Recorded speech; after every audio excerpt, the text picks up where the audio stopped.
Hi, you may have just watched my top 10 games of 2022 video, or if you haven't yet, make sure you check that out after this because this is my top 10 games that didn't make that list. I think this was a fantastic year for games. Would love to hear from you some of the games that you think I missed or that I should have ranked higher or why maybe one of mine should have been ranked lower. That's fine. I love talking about games. Let's get right into the top 10 games that didn't quite make the list for the top 10 of 2022. Coming in at number 10 is Gift of Tulips by Sarah Perry. It is a game where you get to give stuff to people and you're speculating on the tulip market, and it is just a fun little set collection game where you're also giving stuff away, and that makes it nice and interesting, and it's a little bit quirky too. So Gift of Tulips, number 10 by Sarah Perry and put out by Weird Giraffe Games. Number 9 is Get On Board, New York and London by Sashi. It has great artwork. It was the first time it was in the US. It's a flip and write with a little bit of theme and some chill gameplay. It's nice, quick, and there's some important decisions in a small as it needed to be format. So I really liked the game. It just didn't make my top 10. Get On Board, designed by Sashi and put out by Yellow Games. Number 8 was Revive by Eilif Svensson, Helge Meisner, Anna Ilvermland, and Christian Ostby from Aporta Games. It's got tons of interesting decisions. The turns go fairly quickly, and even when you're doing a lot, it doesn't feel overwhelming. I only got to play it once, though. I'm looking forward to play it again, but for that reason, it didn't make my top 10. Number 7, Wicked and Wise from Fertessa Elise and published by Weird Giraffe is a great little trick-taking game. It plays 2 to 6. I just haven't gotten to play all the player counts, so I'm not sure completely what I think about it, but I like kind of the asymmetrical nature of the teams there, and if you're familiar with different types of trick-taking games, this is not going to feel like something completely new, but it feels like a fresh take on it. It just got beat up by a Cat in the Box on the main list. Wicked and Wise by Fertessa Elise, very strong contender. I'm going to be coming back to it. I'm going to be playing it more.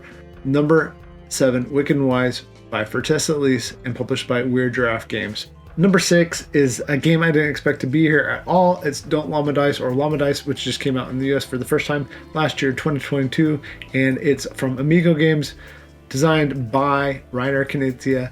It's just a little filler game where you're pushing your luck and not doing a whole lot. It feels similar to the card game Llama, but it's a little bit different with the dice, and that dice randomness, even though it's probably doing the same thing, feels enough different that I really liked it. Shared it with a lot of people. When it's my number 1 filler of 2022, no doubt about it. I really like it.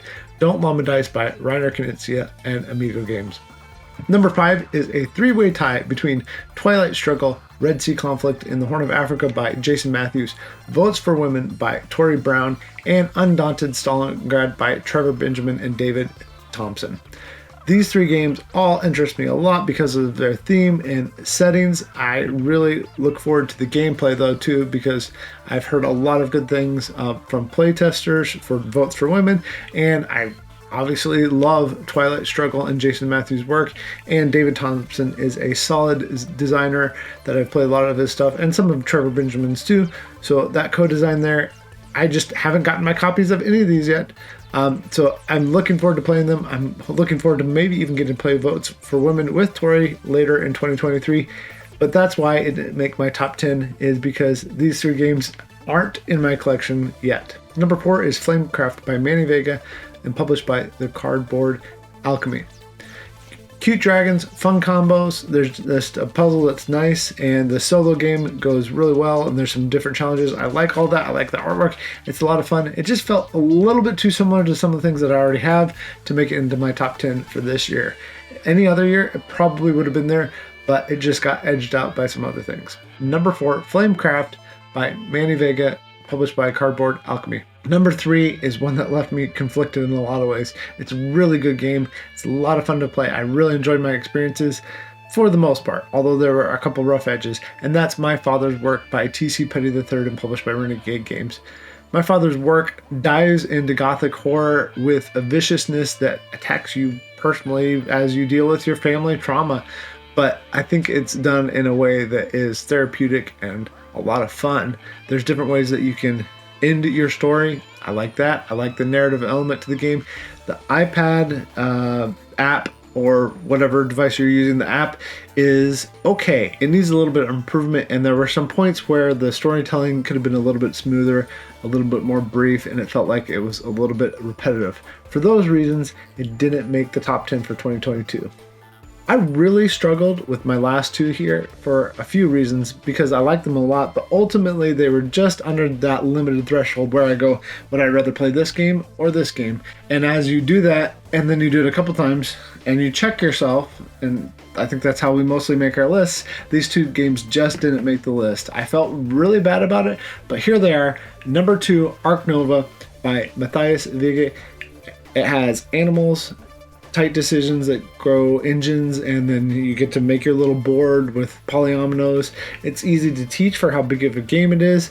This is a game that will be around for a while, as evidenced by its ranking on BGG and how many people love it and how many people put it as their number 1 game of the year, and all the awards it got. Those are all deserved. It just didn't make my top 10 for 2022. So Ark Nova by Matthias Wege, and published here in the US by Capstone Games, which is here in Cincinnati. Number 1, though, is a game from Cranio Games that I really liked and I played a lot more this fall, and that's Golem. Golem by Flaminia, I'm going to say their names wrong, Flaminia Brasini, Virginia Gigli, and Simone Luciani. I really like this trio's work. They did Grand Austria Hotel, which is probably my least favorite of the 3, and Lorenzo. But of those 3 games, I think I really like Golem and what they've built on here. I like that it's 16th century Prague and it's golems that you're getting to do your work in the city. The only thing that pushed it out of the top 10 for me is there are a couple color issues and there is a little bit of a learning curve to the game. But as I came back to the game later in the year, it just got better for me. It's a really good game that I think it does have that learning curve, but if people give it a chance, they're really going to enjoy it. What a great year for games. Even with 20 titles, I feel like there's a lot that I left out. So what are those great titles that you enjoyed, that you really had a good time playing this year, that you want to share with others? Let me know about those titles, and let me know what you feel like I left out, what you think deserved more praise, what you really enjoyed playing with other people. If you haven't watched my top 10 yet, please check that out. Let me know what you liked and what you thought. Please like and subscribe. Thanks for watching, and happy gaming.